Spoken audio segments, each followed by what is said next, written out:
It was a spicy fall morning in 1934. All night long I had been driving down across western Virginia, through Kentucky, into eastern Tennessee. The world had come awake with the chorusings of robins. The first vermilion in the skies above North Carolina had burned to molten radiance. The sun had come up. Above the chimneys of simple cabin homes hung ropes of smoke like cables of charcoal suspended from the infinite. 7 o'clock brought out the first rakish mule teams going to work. At 8 I paused for breakfast in a small grubby town. By 9 the roads were spotted with traffic, cars hurtling swiftly toward limitless distance. Then, a few miles out of Morrisville, the significance of the morning was forced on my attention. Again and again I had passed lumberous school buses filled with youngsters in gala attire. Yesterday was Labor Day, I said to myself. This perfect September morning is the first day of school. Again and again, too, I had slowed up or halted for one particular bus that was taking on children. I finally got around it. Far down the concrete, I came upon a scene that will never leave my memory. At the edge of the slab, near a rural delivery mailbox, a little boy waited for the bus that now followed me. I saw at a glance that he was a very manly little boy. Between 5 and 6 years old, he was likewise a very cleanly scrubbed and neatly ironed little boy, in a homemade blue suit and stiffly starched blouse. On the back of his head was a small round hat. His shoes were painfully new. In his left hand he carried a combination bag for his books and his lunch. In his right he held a fresh and prim bouquet. But very erect and intensely serious he stood beside the mailbox. Obviously it was the first time in his life that he had essayed the importance of having a passenger vehicle halt in its travelings and deign to receive him. Obviously, too, it was the first time that he had essayed the valor of journeying far from home without his mother to preserve him. His was a tremendously important departure, this first morning's leaving and going to school. A long and ragged lane that ran down from a humble country house was already a formidable distance behind him. His lunch was most carefully provided against midday replenishment of his physical person. The fresh and prim bouquet was obviously a gift for his teacher. A person of parts, this student. The world was before him. He was starting off to school, and yet more than a school that was held beneath a roof. He was starting out to learn of the world in the long and heartbreaking journey that was to circuit many pitfalls, cross many morasses, before he finally retraced his tired little feet to that daisy-bordered lane and came home to safe arms that once rocked him to sleep. I drove my car very carefully and very slowly past him. And in those brief seconds he was etched on my memory in acids of sweet pain. For I knew many things. Once a long life ago, when courage had not been conscious, when every hour had held 60 golden moments and time had been but a thing to pass away, I, too, had gone down a ragged lane before a country house and started for school with the shine on my cheeks only equaled by my shoes. That school is still in session. I have yet to go home. Up behind the kitchen window of that house, I knew a woman watched me. So, too, stood a woman behind the window of that home in Tennessee. Mayhap a youngish woman, although with toil-warped fingers and a tightness around her heart. A few minutes previously she had considered the diminutive importance of this small male person as he affected not to be sentimental at the strange kiss she gave him, nor to heed her many warnings about the traffic on the roads. Across the yard and down the lane he had manfully stalked his way, carrying the bouquet in one hand and the lunch bag in the other, a bag with her tears mixed into its stitches.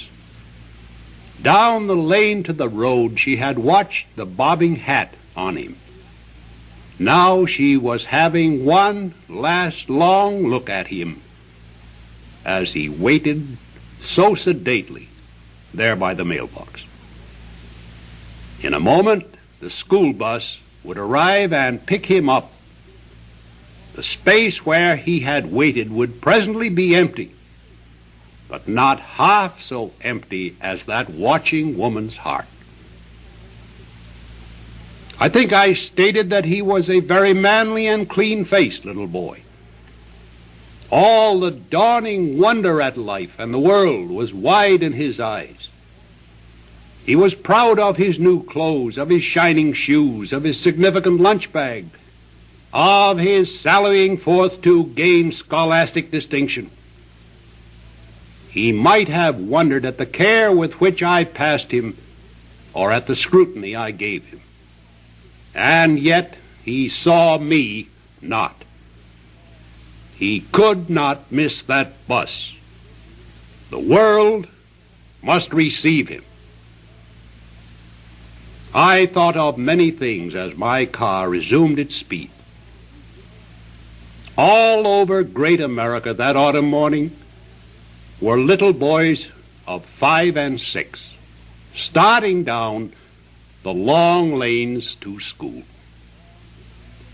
In 48 states of our harassed Commonwealth were millions of youngish women who had remained up the night before, putting finishing touches on sturdy little clothes, dropping strange tears on the stitches in lunch bags.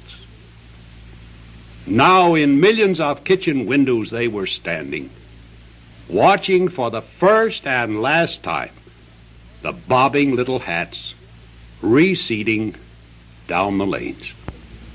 How could those little boys of 6, the millions of them, know of the world's liars and shysters and villains and blackguards awaiting to beguile them, to whisper weird enticements, to fill them with illusions, and then tear them asunder? How could they envision what that singing autumn world about them meant? What lecheries and auguries lay far down the high road? Who was to protect that little boy of 6 after life's passenger bus had picked him up, and the space by the homely mailbox was yet a greater void in the tight heart of woman? A great resolution came to me as I left that boy behind me. I said it as a promise uttered to my Maker and that woman who might yet stand an hour staring through that window.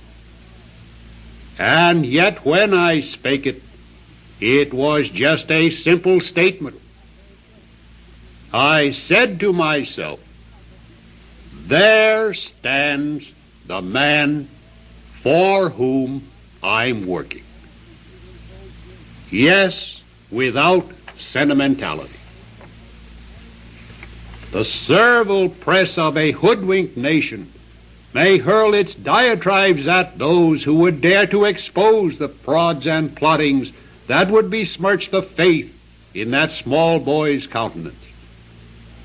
They would, perchance, seek to sustain and preserve a system of wresting from the weak and giving to the strong in that they represent the strong.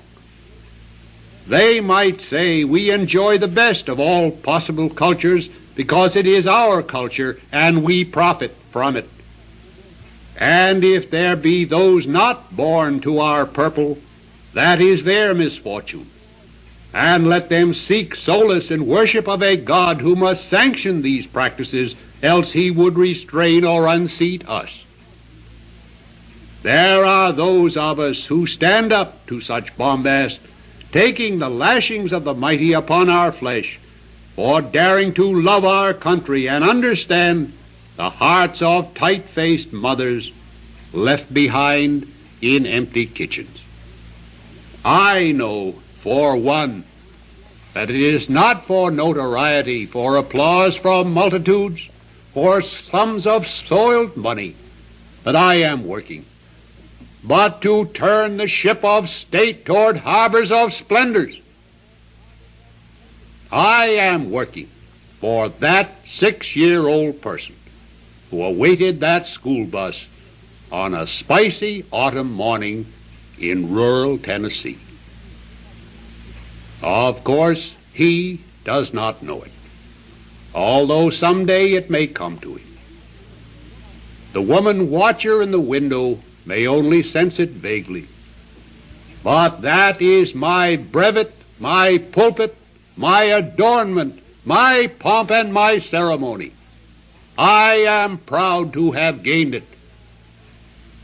If I would cast from their pinnacles of corruption those who have climbed high in America's esteem only to defile her, it is because this land which I love holds 90 million children whose eyes, like that little boy's by the mailbox, must never become dimmed from loss of faith in the world they envision.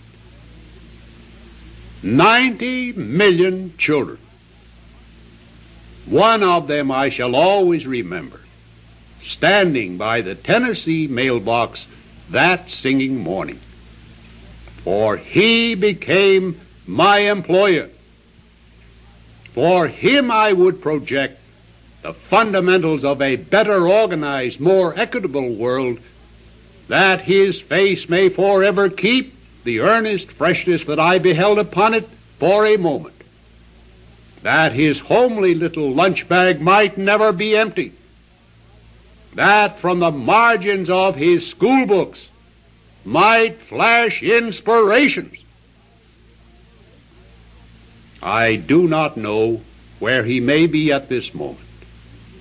Man grown, perhaps. I have no way of knowing whether upon his introduction into learning he proved himself a genius or a dunce. After all, does it matter? I say again, and in the light of all that follows, that small boy has ever been and shall ever be my boss. Such is my premise for the Christian Commonwealth.